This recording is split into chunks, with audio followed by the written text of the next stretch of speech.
حضرت ابو ہریرہ رضی اللہ تعالیٰ عنہ سے روایت ہے کہ ایک اعرابی رسول اللہ صلی اللہ علیہ وسلم کے پاس آیا اور کہا، اے اللہ کے رسول، مجھے ایسا عمل بتائیے کہ میں جب اس پر عمل کروں تو جنت میں داخل ہو جاؤں۔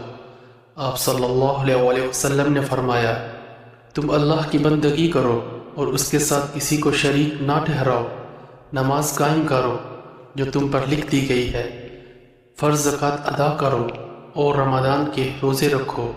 وہ کہنے لگا، اس ذات کی قسم جس کے ہاتھ میں میری جان ہے، میں نہ کبھی اس پر کسی چیز کا اضافہ کروں گا اور نہ اس میں کمی کروں گا۔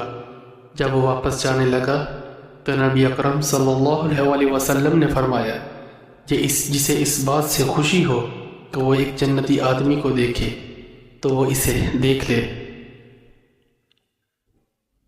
منصور نے ابراہیم سے اور انہوں نے حمام بن حارث سے روایت کی، انہوں نے کہا کہ ایک آدمی لوگوں کی باتیں حاکم وقت تک پہنچاتا تھا۔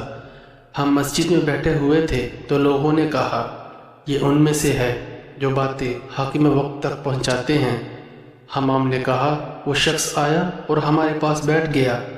حضرت حذیفہ رضی اللہ تعالی عنہ نے کہا، میں نے رسول اللہ صلی اللہ علیہ وسلم کو یہ فرماتے ہوئے سنا ہے کہ چغل خور جنت میں داخل نہ ہوگا۔